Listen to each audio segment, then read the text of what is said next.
And the same case for a budget. That's, I mean, we keep budgets so that then we can be able to ensure that we are conscious of our spend and understand when our spend is actually beyond the budget. So then it becomes an alarm for us to say, what are we going to do?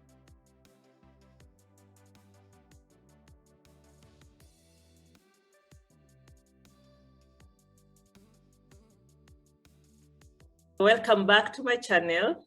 I'm so glad that you're watching. My name is Judymtsoli, and on this channel, I give wisdom tips and encouragement so you can live your best life.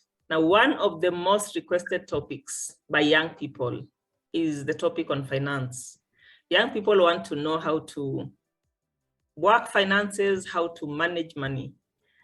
And generally speaking, we don't really have a lot of these conversations in our homes, you know, conversations about money. And that's the conversation that I wanted to start on this channel. It's a series on money, and in particular, personal finances.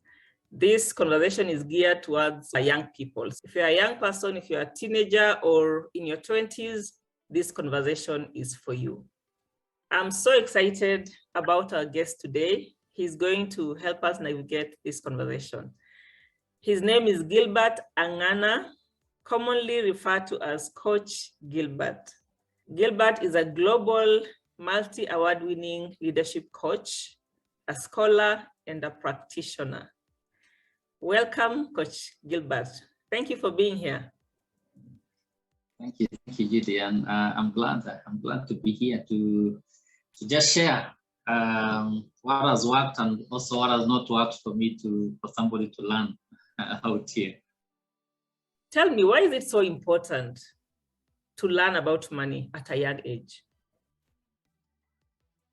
Okay, so I think one, it's important to learn about money at whatever age, especially, I mean, it doesn't necessarily have a specific age, but it's important to really learn about money as a young person, because the assumption is we have a lot of years ahead of us. And if we are to be able to ensure that we avoid some of the mistakes that we have seen in our friends who are much older than us, some of the mistakes that we are seeing in our country around finances, some of the mistakes that we even seeing in our families around finances, then it's important to understand why financial management, especially personal financial management, is important as a young person, because then you'll end up learning, shaping yourself, and building up your wealth, I mean, at an early age as you grow up, and possibly be able to achieve some of your financial goals in good time.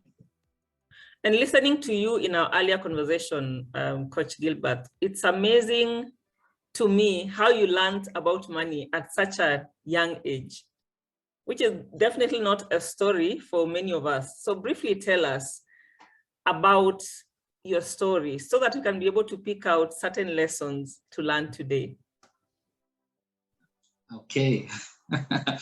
So my story about money is basically an experience.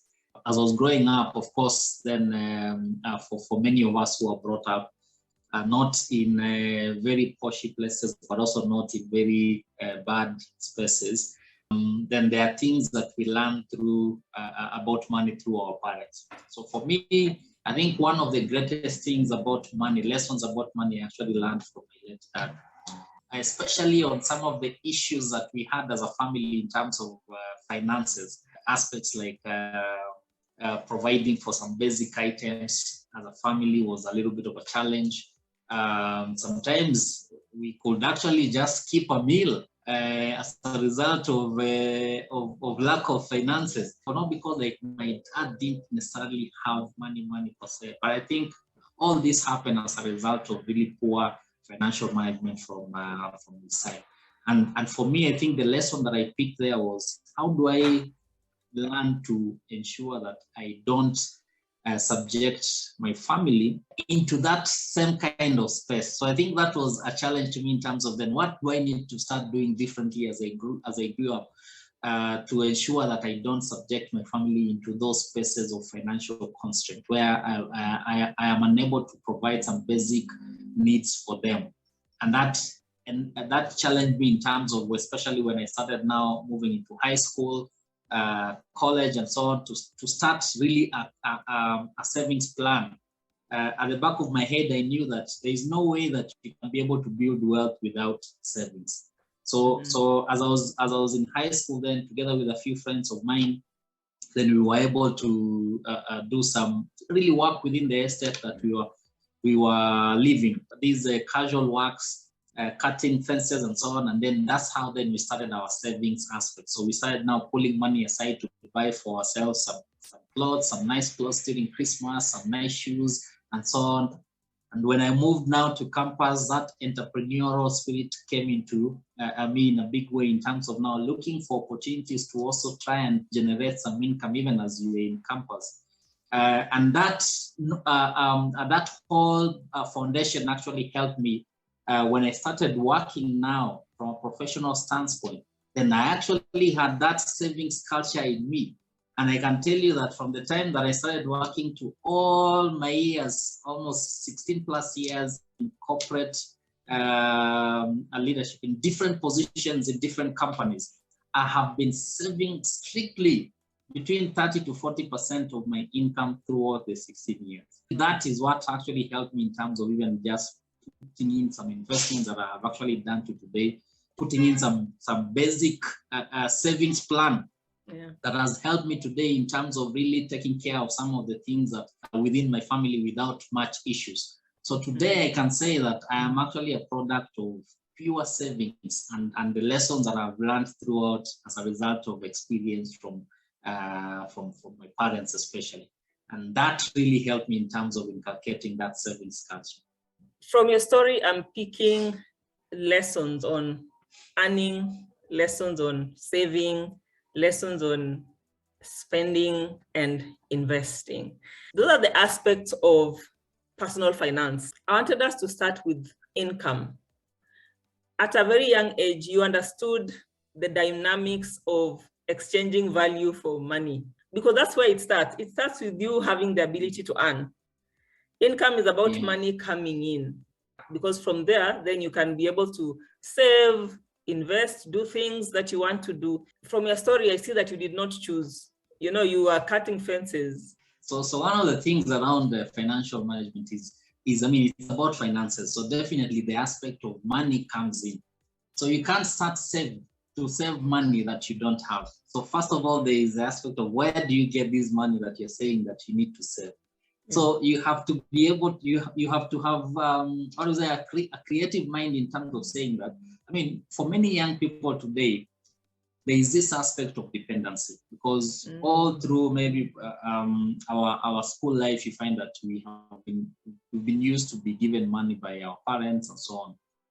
But when a young person learns to become a bit of dependent, especially in terms of generating income from a young age, especially from even a teen moving into high school and now moving into college and so on, then you start understanding the dynamics around financial management. Because when you know how to be able to deliver value so that somebody can be able to pay you, then you'll be able to know the value of you putting in some money for a specific item or a specific goal that you want to achieve in a certain period. So that's what I think came into mind for me. We are a family of 5. So I looked at some of the basic things that we were missing from a home perspective. And we say, if I stick on that lane and I wait for my parents to be doing a number of things for us, to buy clothes for us in December and so on, that might not happen.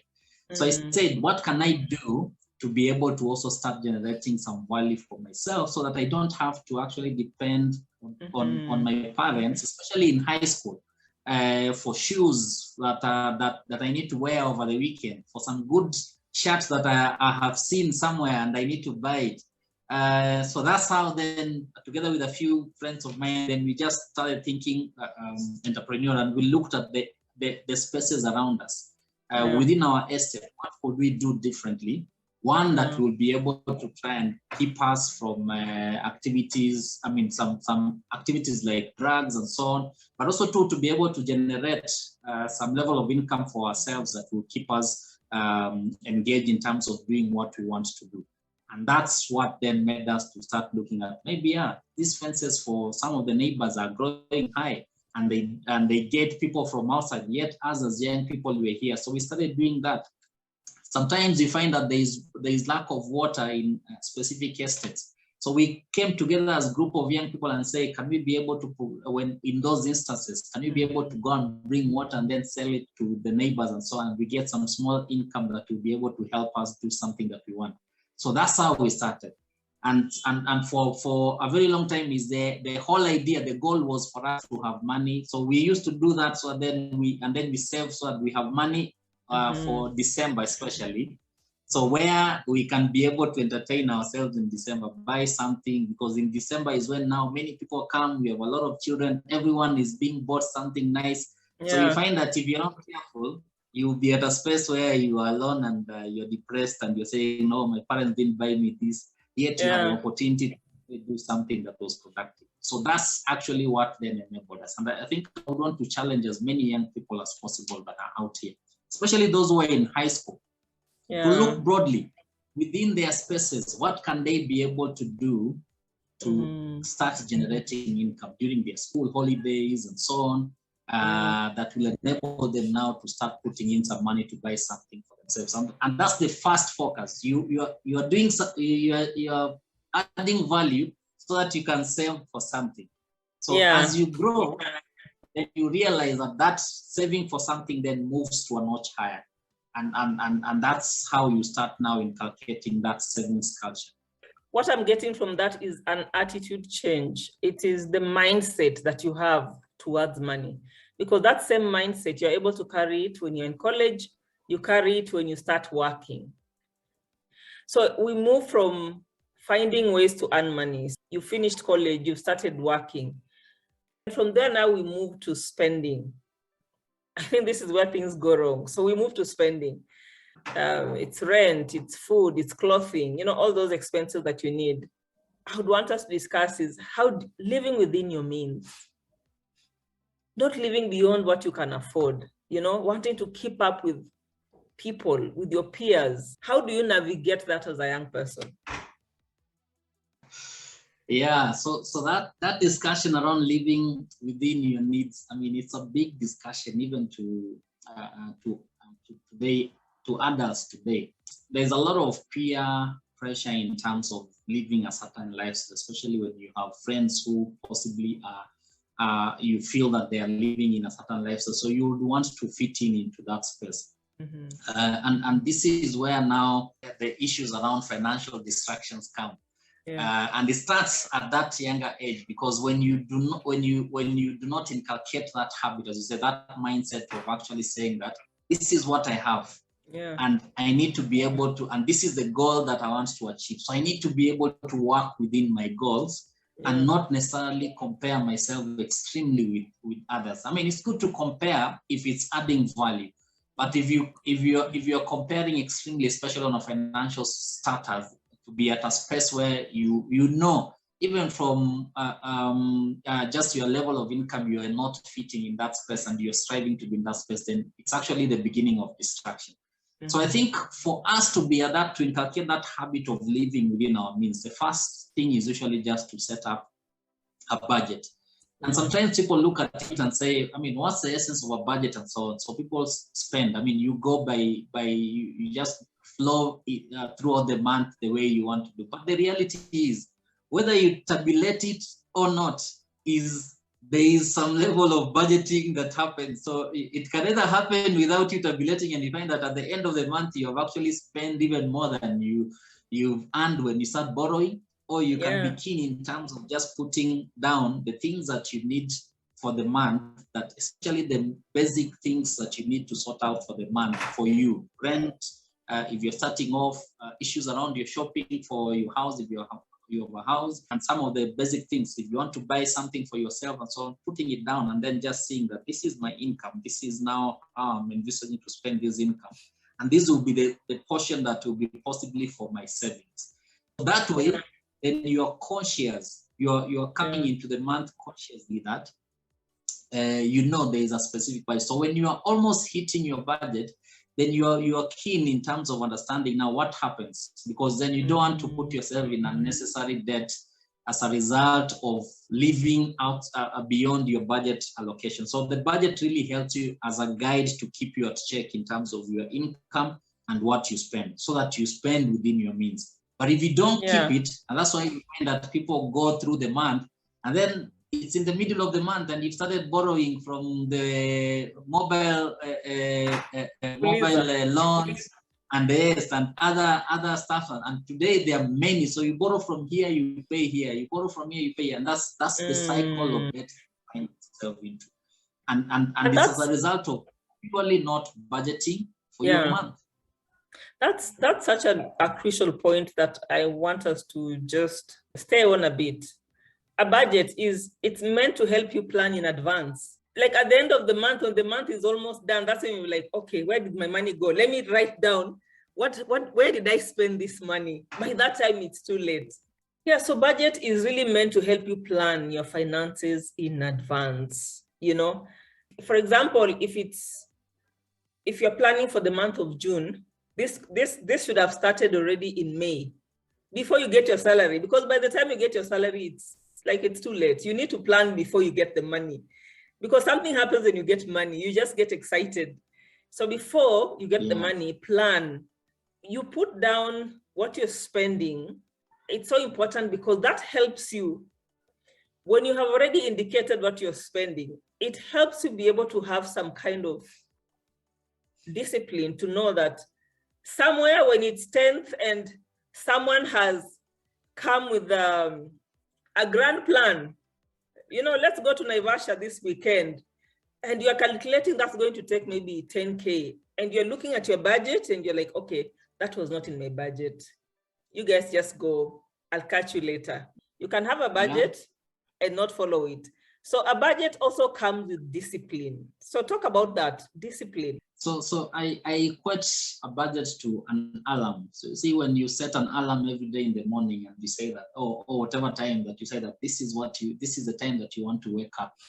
When that time comes and the alarm is ringing and you're not waking up and you're snoozing, what does it mean?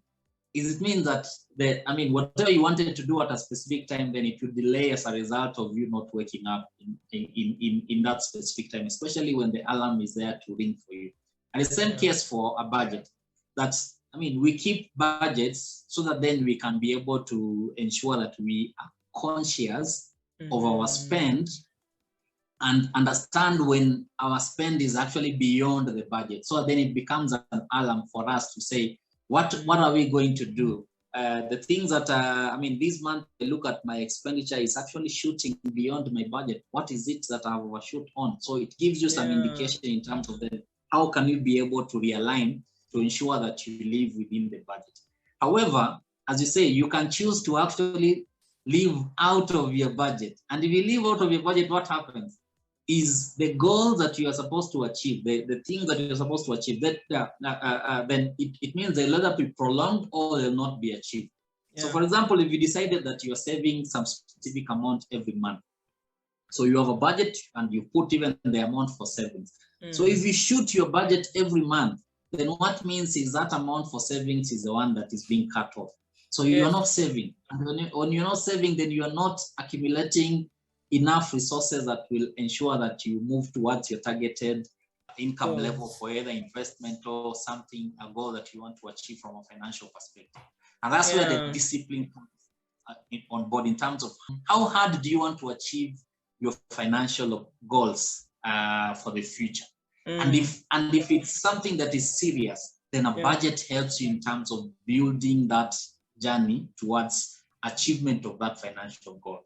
But if you keep on extending and overspending beyond your budget, what it means is you're actually just killing your financial growth, your personal financial growth as a result of that. And the reason why people don't have discipline is also shows the level of seriousness that they are putting in terms of their financial plan for the future. So that's why you find that people complaining later on in future, oh, I'm still here, my friends are these, people have grown in terms of their wealth, I'm still here, is because when you had an opportunity to keep and live within a specific budget and grow and invest, you never did it. And then now the repercussions about it are coming in the future. Yeah, and you can have the best paying job in the world, by the way, and you can spend your way to bankruptcy. It's really not about the amount of money, how much money you have. It is what you do with what you have in your hands. It's what you do with what you have in your hands. We have seen people with, 6 figures, 7 figures that have actually run into bankruptcy because they decided to live a life that is beyond their means. So it's really not about the amount. It is what you do with what you have. So it is you to plan and say, how do I live within my means? That is the key word, live within your means.